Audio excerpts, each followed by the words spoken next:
Il est transporteur, mais jusqu'à novembre dernier, Abdoulaye n'avait pas connaissance de la vidéo-verbalisation. Il y a une remorque.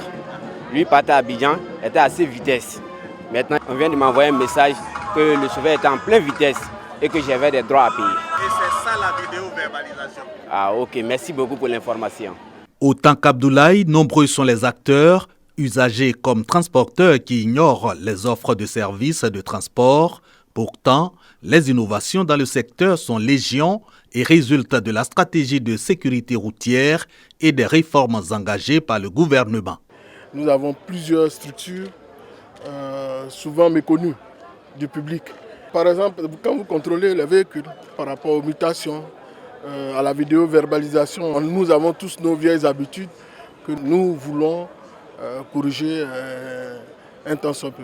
Au contact donc des populations, à l'initiative de la direction régionale, le ministère des Transports et les structures sous tutelle, centre de gestion intégré, guichet unique automobile, centre de contrôle et d'expertise automobile, bref, 2 jours pour présenter et expliquer les entités et offres de services de transport, de quoi placer Boaké au cœur de ce secteur d'activité qui compte pour au moins 7% de l'économie. Toutes les réformes dans le secteur, elles visent dans l'ensemble à moderniser et à professionnaliser le secteur des transports. Concrètement, elles vont permettre aux acteurs des transports de vivre aisément de leur métier et de jouer un rôle central dans le processus de modernisation du secteur des transports qui est en cours. C'est d'ailleurs à ce stade que se situe la grande priorité du président de la République à travers la Côte d'Ivoire solidaire. Ces journées portes ouvertes jettent également les bases de la sensibilisation à la sécurité routière en prélude aux fêtes de fin d'année, occasion de déplacements massifs de population.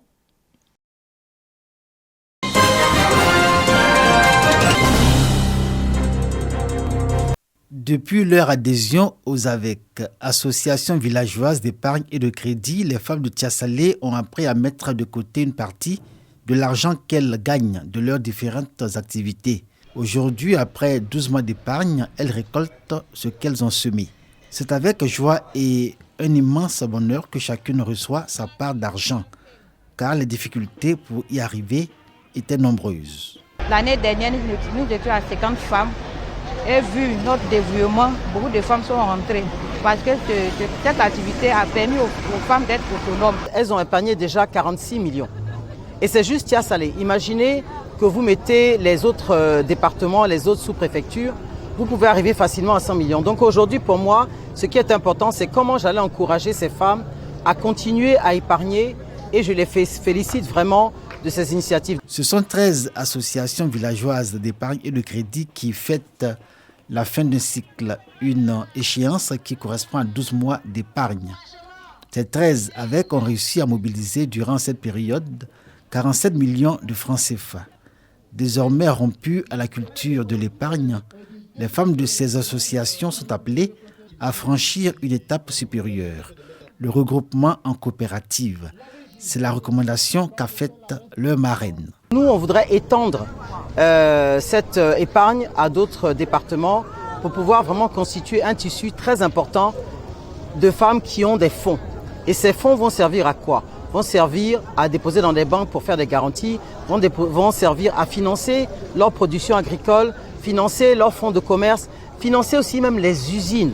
C'est-à-dire que demain, ce seront des femmes entrepreneurs qui vont pouvoir travailler dans la chaîne de valeur et financer toutes ces activités. Il faut renforcer leur capacité à la meilleure gestion de leur petite activité pour qu'elles puissent prendre des prêts beaucoup plus grands pour augmenter leur capital de production. C'est dans cette dynamique que nous sommes. Et j'ai approché un certain nombre de cadres qui doivent pouvoir nous aider à accompagner ces femmes-là à la réalisation de tous ces objectifs-là. Les membres des associations villageoises d'épargne et de crédit, en plus de leur formation aux règles qui régissent le fonctionnement de leur structure, suivent des cours d'alphabétisation.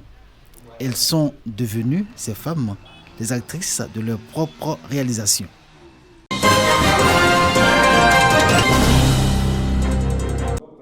Un projet de stratégie nationale d'alerte précoce et de réponse rapide en matière de solidarité et de cohésion sociale en cours de validation. Ce projet vise à lutter contre les conflits intercommunautaires, les violences de tout genre et autres cas de sinistres. La validation de ce programme implique les experts de l'Observatoire de la solidarité et de la cohésion sociale, structure sous tutelle du ministère de la Solidarité et de tous les acteurs de la société civile.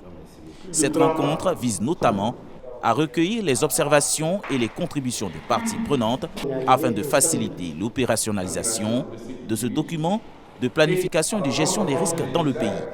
Cette rencontre vise notamment à recueillir les observations et les contributions des parties prenantes afin de faciliter l'opérationnalisation de ce document de planification et de gestion des risques dans le pays. Il y a dans tous les projets que nous avons étudiés des éléments qui révèlent une sensibilité au leadership transformationnel et à la gouvernance démocratique.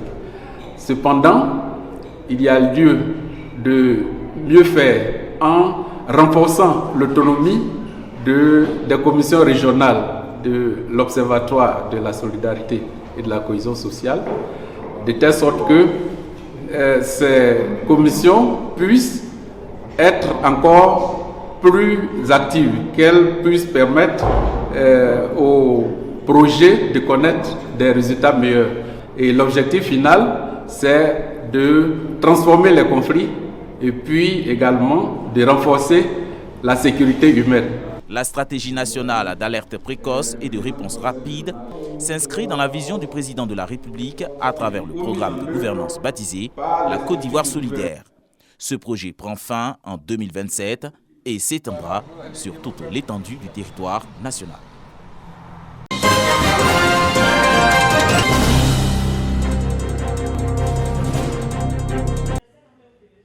Le commissariat de Gbeke Reggae Festival au Centre national de transfusion sanguine de Bouaké.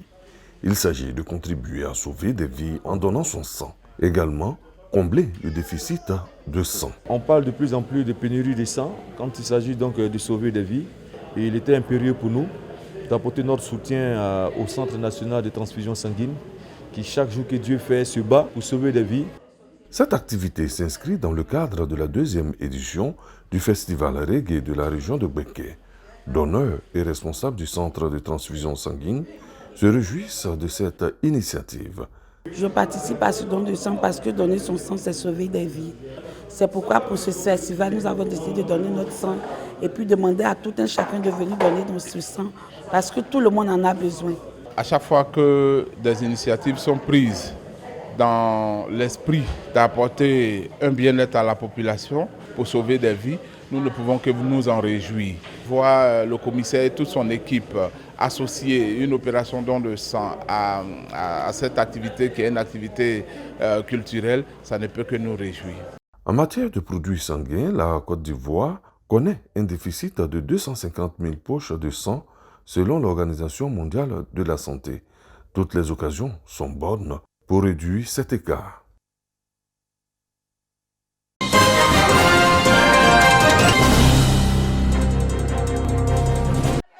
Aoundou, premier village du département de Tahabo, a adopté l'église d'Eima en 1947. Religion qui permet de briser les chaînes de la sorcellerie dans la localité, ouvrant du coup la voie à la scolarisation de nombreux enfants.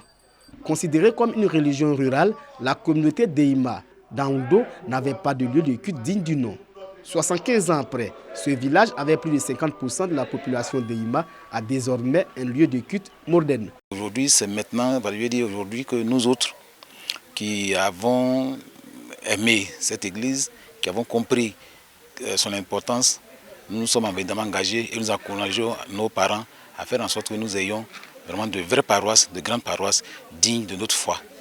Financé entièrement par les fidèles du village, à hauteur de 30 millions de francs CFA, l'édifice religieux est composé d'un lieu de culte, de la résidence du Pawaba et d'une salle de réception.